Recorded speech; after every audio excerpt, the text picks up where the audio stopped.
La ciencia es el futuro. Sin ciencia no hay futuro. Hola amigos, soy Modesto Montoya, director y conductor del programa Encuentro con la Ciencia.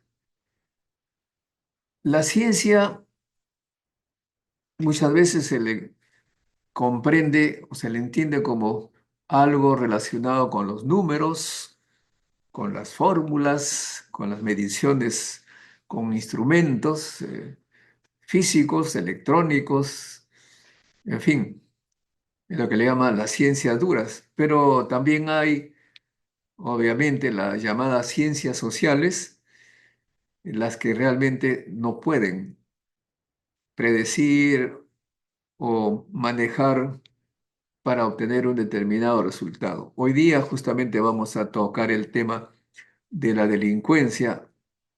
¿Qué está pasando con la delincuencia en el Perú? ¿Hacia dónde nos está llevando la tendencia?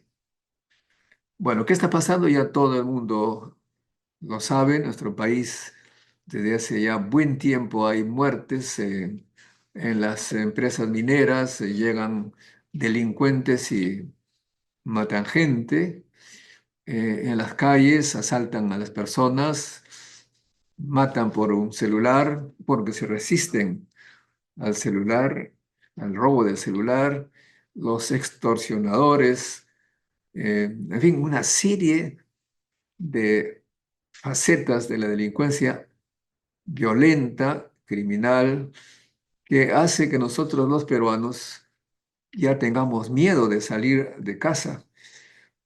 Los que tienen algo de dinero, que son muy pocos, si salen, pues salen en las aplicaciones, esos taxis especiales, que saben quién los está llevando y hay una seguridad, bueno, relativa, de que si nos pasa algo, eh, sería no tan complicado deducir dentro del taxi al culpable o responsable. Pero en general, amigos, realmente la delincuencia está creciendo. Ahí nadie lo duda. Por esa razón, los jóvenes están yendo del Perú, las familias están partiendo con sus hijos. Sabemos ya que hay más o menos al año 400.000 que se van, 400.000 peruanos. Y eso es muy preocupante. Nos quedamos sin hijos. Este modesto servidor tiene a sus tres hijos fuera de nuestro país. Nos estamos quedando solos. No tenemos banca.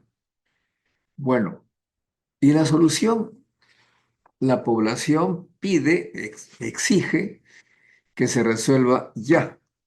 Y lo que algunos sugieren, que parece es una buena cantidad, que se aplique la política de Bukele, así drástica, encarcelar inmediatamente al primer sospechoso y ponerlo inmediatamente en prisión sin necesidad de hacer un juicio, sin necesidad digamos, entre comillas, respetar las reglas, las normas legales, que, como sabemos también, tiene su proceso, su protocolo, por así decirlo.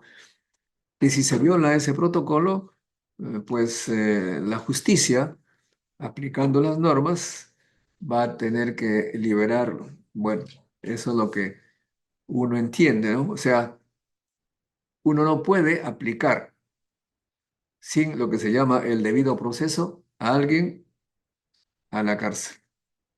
Tiene que haber todo un proceso que entiendo los fiscales siguen, en primer lugar, basados en las normas y llegaban a la acusación al juez.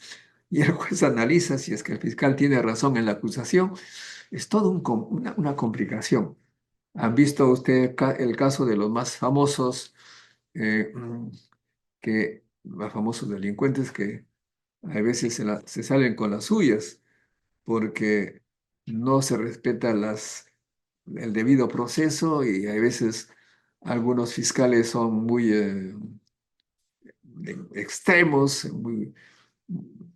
muy activistas, y se dejan llevar por sus buenas intenciones y su furor de justicia y cometen algunos errores, entre comillas, que la justicia entiende pues corresponde a que no fue un debido proceso o que alguien falló en el proceso, alguien hizo mal lo que tenía que hacer, en fin, y los culpables quedan libres. De modo que tiene que pensarse bien, pero nosotros lo que tenemos que decir es, desde el año 2000 que comencé a preocuparme de este problema, y me acuerdo haber conversado con Pablo Macera, que en paz descanse, el amigo mío visitaba casa, tenía su hija, Margarita, en nuestra escuela de ciencia para niños, y él me decía que por la historia, por la manera, la profundidad como él conocía a la población, que la violencia, no necesariamente la violencia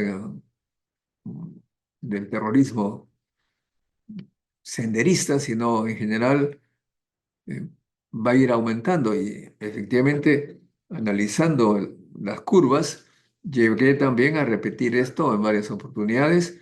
Lo único que va a crecer es la delincuencia. ¿Por qué? No es que uno lo desee, al contrario, quisiera que se frene ya en este momento. Pero la delincuencia, y en esto hay que ser muy claro, no somos para nada eh, partidario de la política que está aplicando este gobierno, pero la presidenta Dina Boluarte dijo una frase que hay que analizar bien. Dejó entender que los violentos, la delincuencia, la que estamos conociendo ahora, se debe a que necesitan plata, no tienen plata, no tienen empleo. Y eso es una verdad. Ahora, el gobierno, un gobierno que sabe, que sepa hacer las cosas bien, tiene que aplicar pues dos medidas, una de corto plazo y otra de mediano plazo. Y si no estas son, si no son complementarias, pues no va a funcionar. Bukele, por ejemplo, porque muchos hablan de Bukele, hay que aplicar la política de Bukele. Bukele aplica así de manera bastante rígida la política de la cárcel, sin más ni más. Y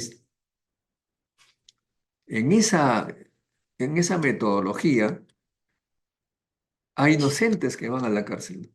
Cuando no hay un juicio en todas sus formas, hay inocentes que van. Lo mismo ocurrió también cuando se combatió el terrorismo de Sendero. Ustedes saben que ha habido juicios y algunos, dicho sea de paso, ah, han ido a cárcel, están en la cárcel porque se aplicó esta pena drástica, entre comillas, casi sin juicio han muerto personas por la simple sospecha y otros han ido a la cárcel y luego fueron declarados inocentes.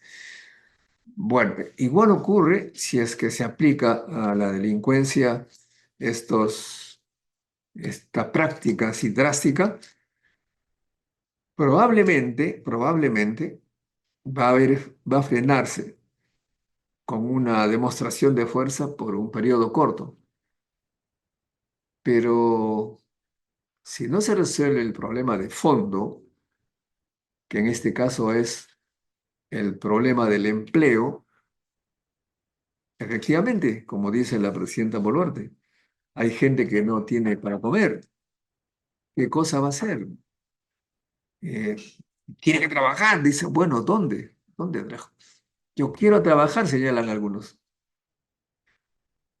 necesito trabajo urgente, no lo hay. Soy capaz de ofrecer mi trabajo independiente, vienen 75% de informales, gente que vende caramelitos en la calle. Yo me digo, ¿para qué alcanzará esas señoras que venden caramelitos en la calle?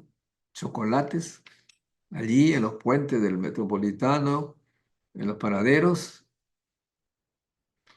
Cuando salgo de mi casa a tomar la estación del Metropolitano, veía señoras que se apilaban allí alrededor de la estación vendiendo sus sándwiches y sus botellas con qué sé yo, Quaker o algún líquido para que la gente apurada en ir al trabajo desayunaba prácticamente en la movilidad donde iba. Estas personas, pues, venían con su paquete, algunos venían en pareja, esposo y esposa, y vendían y con eso me contaban que podían sobrevivir. Bueno, la municipalidad lo que hizo es enviar a los fiscalizadores. Los fiscalizadores, pues a veces de una manera bastante fuerte, por así decirlo, expulsaban a estos vendedores ambulantes, los espantaban, los perseguían, les quitaban sus productos e incluso algunos se quejan que ha sido de manera violenta y tenías tres, cuatro policías o fiscalizadores allí en lugar de los ambulantes. Miren, es interesante, o sea, hay tres o cuatro fiscalizadores que están ganando un dinero de la municipalidad para impedir que tres o cuatro vendedores ambulantes ganen algo vendiendo sus productos. Entonces yo le digo, señor, al fiscalizador, ¿por qué están ustedes expulsando a estos vendedores ambulantes? Me dice, es que los vecinos se han quejado. Los vecinos se han quejado de ello. Bueno, yo no me quejo, porque finalmente de algo tienen que vivir. Estas personas tienen que comer. Se les expulsa, pero no hay una política de empleo para ellos. ¿Qué hacer? Claro, ahora viene el tema más profundo. ¿Qué política de empleo va a haber si es que nosotros sabemos que la mayoría de ellos solamente saben hacer sándwiches en su casa, ¿no? En los tiempos en que era yo colegial, los años 60, habían por lo menos colegios técnicos eh, que estos colegios técnicos enseñaban a los jóvenes al tema de la electricidad, carpintería, fundición, mecánica, todo ello daba trabajo más tarde a la gente. Yo mismo estaba destinado a trabajar en CIDE Perú con mi conocimiento de técnico electricista. Para eso nos preparaban. Y todos mis amigos, mi promoción del 65 que salimos del Politécnico José Pardo, trabajaron en CIDE Perú y ganaban bien. Antes se llamaba Sogesa. Algunos incluso estudiaron educación y enseñan educación técnica, mm, ayudan a las comunidades, etcétera. O sea que esa gente que tenía ese nivel de educación técnica, ninguno que yo conozca se ha dedicado a la delincuencia. Todos tienen su trabajo. Pero ¿por qué se abandonó? Existen algunos, por supuesto. Existe todavía ese colegio donde estudié, Politécnico Nacional de Santa. Pero en este canal hemos pasado la situación en la que se encuentra ese Politécnico. Bueno, estuvo hecho una desgracia total. ¿Y qué pasa? ¿Qué pasó después? Se cayó, el colegio y finalmente los muros, algunos muros, y finalmente tuvieron que ir a otro lado. Es decir, se desbarató totalmente ese plan que alguien, entiendo que en la época de Belaúnde, eh, digamos, planificó una estrategia y llevó a cabo una buena labor. Ya no hay eso. Pero por otro lado, la educación eh, en general está tan mal que los nuevos profesionales son pocos y los pocos están no muy bien preparados, no están preparados para hacer empresa, para ser, digamos, emprendedores. Ha habido un abandono total de la educación al punto que se incentivó más bien la inversión privada en educación y la inversión privada en educación universitaria, por ejemplo, no es suficiente, pero ¿por qué abandonó? ¿Por qué el Estado abandona lo principal? Cuando esa es la regla número uno o dos del famoso liberalismo, del consenso de Washington, está ahí, está claramente una buena educación para los más pobres. Claro, porque los más pobres trabajan, necesitan saber qué hacer, educarse, aprender cosas. Y de esa manera, poco a poco, con el tiempo, la gente va a tener de qué vivir dignamente, decorosamente, sin violentar a nadie. No creo, no, bueno, salvo por supuesto casos patológicos, la gente se arriesgue a hacer esos actos que se sabe muy bien que es un camino a la cárcel, si es que es bastante rígido el sistema. Creo que entonces hay que ser drásticos en el control inmediato de la delincuencia con la tecnología que ya conocemos todos, pero al mismo tiempo preparar, apoyar los colegios que forman personas con capacidad de brindar servicios bien remunerados, de trabajos productivos. No se trata tampoco de enseñar cosas que no sean eh, productivas. Hay carreras que realmente están, creo yo, de adorno en la producción y otras que hacen muy poco. Es necesario, por ejemplo, que el Ministerio de Educación nos diga, Ministerio de Educación, por supuesto, conjuntamente con los ministros, cuál es, según los empresarios, el número de técnicos en tal o cual disciplina que se necesita para dentro de 5 años. ¿Cuál es el número? ¿Cuál es el número de ingenieros mecánicos, de electricistas, según las proyecciones? En este momento, ¿cuánto es? Proyectándolo a 5 años. Y el Estado formar en el número que se requiere, en el número que se prevé que se necesitará. Las universidades privadas, como son, me refiero a las universidades llamadas empresa, ellas lo que están interesadas, como es natural en toda empresa, es ganar la mayor cantidad de recursos con la menor inversión posible. Esas famosas carreras de PowerPoint, ¿no?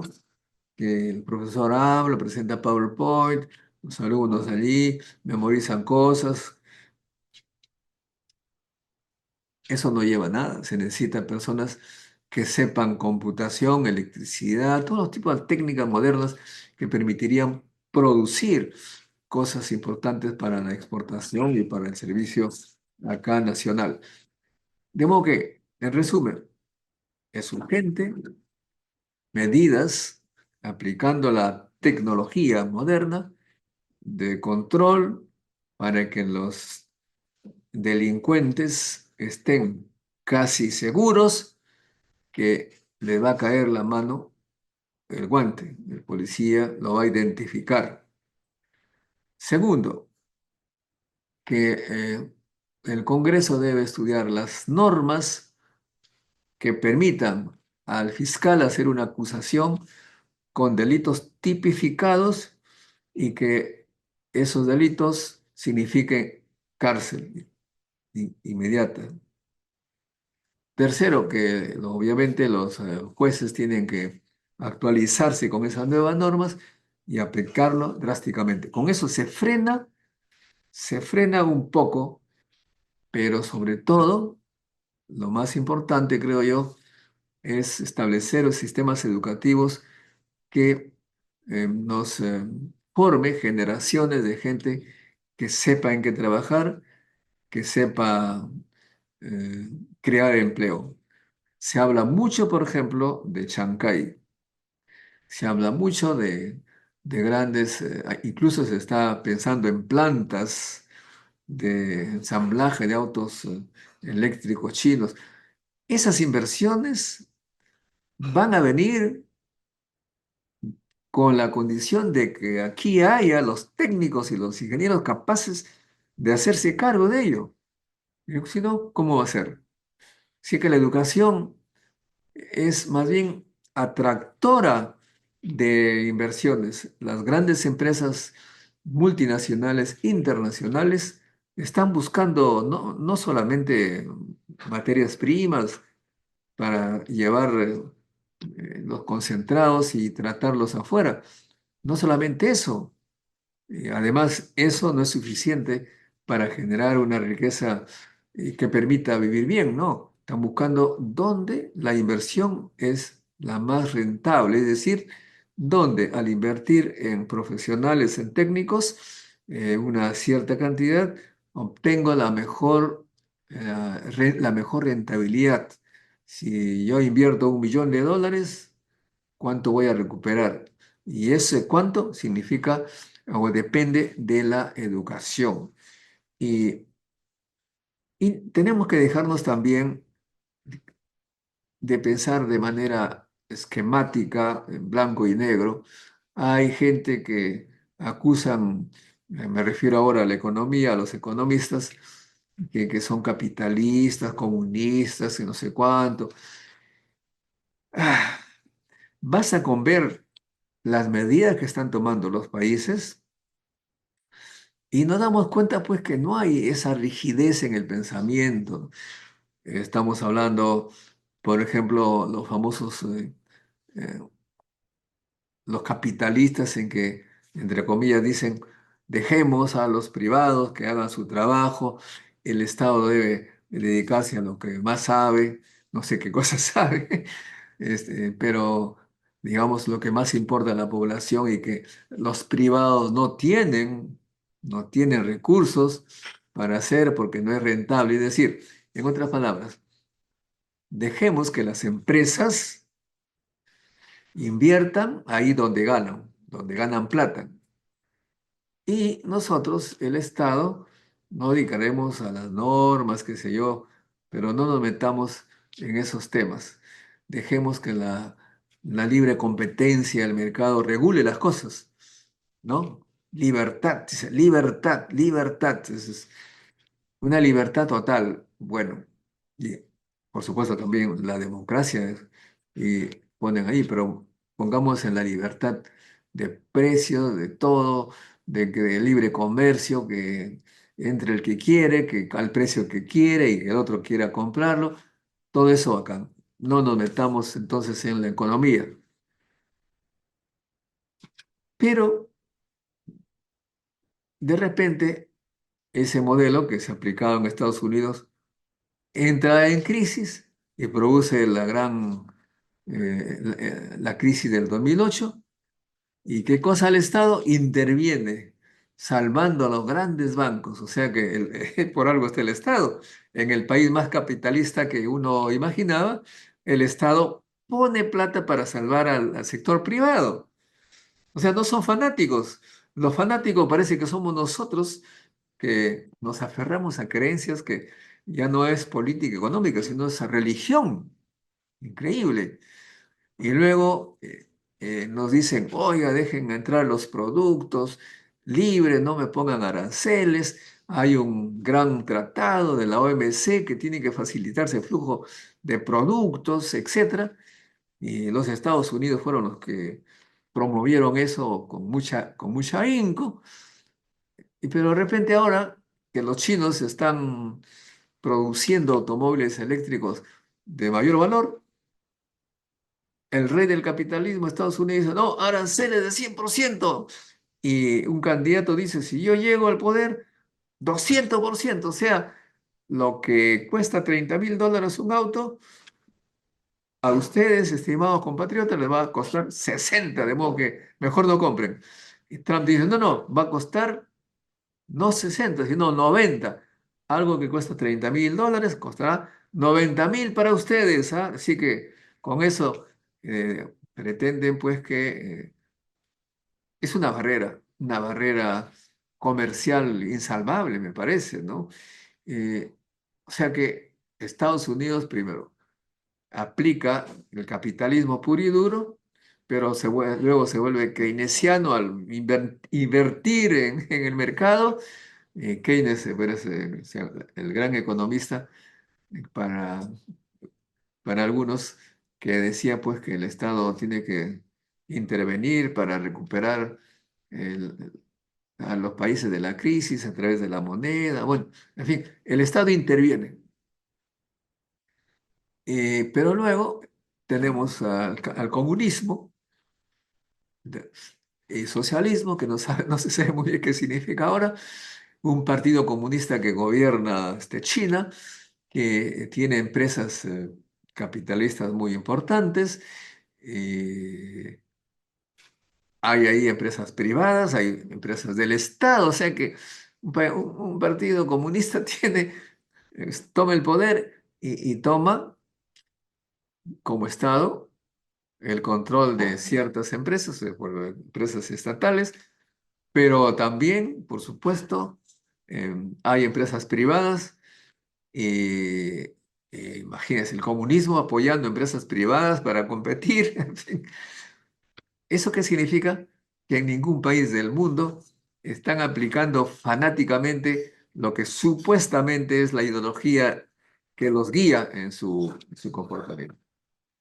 O sea, yo soy físico nuclear, eh, pero no tan ignorante, tan demasiado ignorante como para no darme cuenta que los países pues aplican conocimientos de un modelo, de otro modelo, porque tienen que pensar en su país, en su pueblo. Y las medidas, para ir resumiendo, drásticas de meter a la cárcel cualquiera que se mueve eh, por un celular o todos a la cárcel. Imagínense cuántos delincuentes hay en este momento. Parece un ejército invisible. Habría que capturarlos a todos y meterlos a la cárcel. Ahora no hay cárcel para todos. Entonces, eso hay que hacer, por supuesto, más disuasivos, pero ir preparando el tema de la educación. Si no hacemos eso, que hasta ahora no hemos hecho, en este pobre canal, en este modesto canal, seguiremos prediciendo, como hace ya mucho tiempo, que lo único que va a crecer es la delincuencia. O sea, lo que estamos viendo ahora, y eso poco que me pone, me escarapela el cuerpo, ¿no? Lo que estamos viendo ahora es lo menos malo de lo que va a venir en el futuro. Si no hacemos una política inteligente y pensando también en el largo plazo, estamos mal. En China, yo por supuesto no soy admirador de China ni de ningún otro país en especial, pero lo que han hecho ellos es políticas de largo plazo. A principios del siglo XXI, designaron como ministro de Ciencia y Tecnología a un profesional que se había formado en Alemania, ministro de Ciencia y Tecnología, que lideró, dirigió, eh, ejecutó, impulsó y todo lo que ustedes quieran imaginar el desarrollo de las pilas que ahora sirven para los automóviles, desarrollo del conocimiento que les permite incorporar a los automóviles eléctricos y así lanzar al mundo productos que no pueden ser frenados, son muy competitivos y están poniendo a los países como Alemania en grandes aprietos. Así que amigos, no pidamos al gobierno que resuelva la delincuencia de la noche a la mañana. Puede, sí, por supuesto, ser más represivo, entre comillas, pero si se invierte mucha plata solamente en la parte represiva, y vamos a abandonar, no habrá recursos para la educación. ¿Y eso qué significa?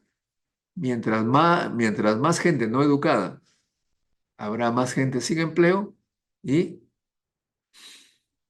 imagínense lo que puede pasar con gente no educada. Así que, señores, estimados amigos, acordémonos que debemos pensar, o la gente es mala porque la mente la tiene podrida,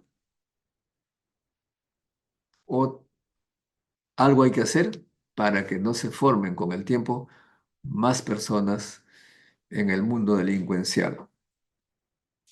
Y a las familias en general les digo, apuesten por la educación de sus hijos, exijan al gobierno, organicémonos todos para exigir que dé a los chicos una educación de calidad para todos. Finalmente, amigos, alguno de la gente que nos sigue dice, este señor siempre está haciendo confrontar a los ricos y los pobres, divide al Perú entre ricos y pobres. Esa percepción es la percepción de alguien que tiene la mente ya un poquito, la palabra podría ser fanatizada, ¿sí? Tiene fijo, o eres comunista o eres capitalista. Y lo comunista es malo, dice uno. Y el otro dice, no, es el capitalismo es lo peor. Pero no, señores, tenemos que razonar un poco pensando en el futuro. Si nosotros tenemos una población educada, los ricos serán más ricos y los pobres menos pobres. ¿Por qué? Porque si se tiene una educación a todos los niveles donde funcione el principio de la igualdad de oportunidades, habrá gente de alto nivel educativo, con alto nivel educativo, de modo que nuestros empresarios peruanos, al invertir, van a tener buenas ganancias, o sea, serán más ricos. No van a estar explotando la llamada eh, cholo barato, el llamado cholo barato, pagamos para que sobreviva y trabaje, y nuestro producto tiene un valor agregado pequeñito. No, van a invertir en técnicos, en ingenieros, esa misma cantidad de plata, y su rentabilidad va a ser tanto más que van a ser muy ricos. Y los pobres no van a ser pobres porque van a tener trabajo. Acordémonos, amigos, que los hombres más ricos del mundo tienen decenas de miles de millones de dólares. En la lista de los más ricos del mundo no aparecen nuestros ricos peruanos, a pesar que hay una altísima desigualdad. Eh, Somos el país en el que está en el cuarto lugar de países más desiguales, el cuarto, en primero en América Latina.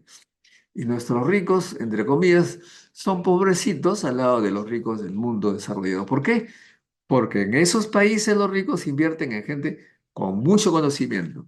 Y nosotros estamos invirtiendo, bueno, no yo porque no soy empresario.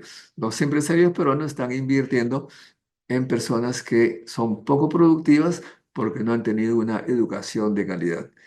No sé, amigos, si he dicho el mensaje correcto, pero yo les solicito a ustedes, amigos, que piensen, que no nos dejemos llevar por esas guerras que hay entre los partidos, cuyo interés es tener votos y por lo tanto dicen lo que quieren que la gente escuche. No, hay que decir las cosas pensando en nuestro país. Por eso les agradeceré si compartan este video con sus amigos, que los inviten a integrarse a nuestro movimiento de Ciencia Perú. Y, por supuesto, si alguno de ustedes desea, por ejemplo, que promover la ciencia y tecnología en su ciudad, envíeme un mensaje a mi correo electrónico modesto-montoya@yahoo.com y podemos organizar la promoción de la ciencia en la niñez, porque reconociendo que los colegios estatales y los privados son muy poquitos que enseñan la verdadera ciencia, nosotros estamos aquí para suplir esa deficiencia. Tenemos experiencia. Desde 1992 tenemos el Centro de Preparación para Ciencia y Tecnología.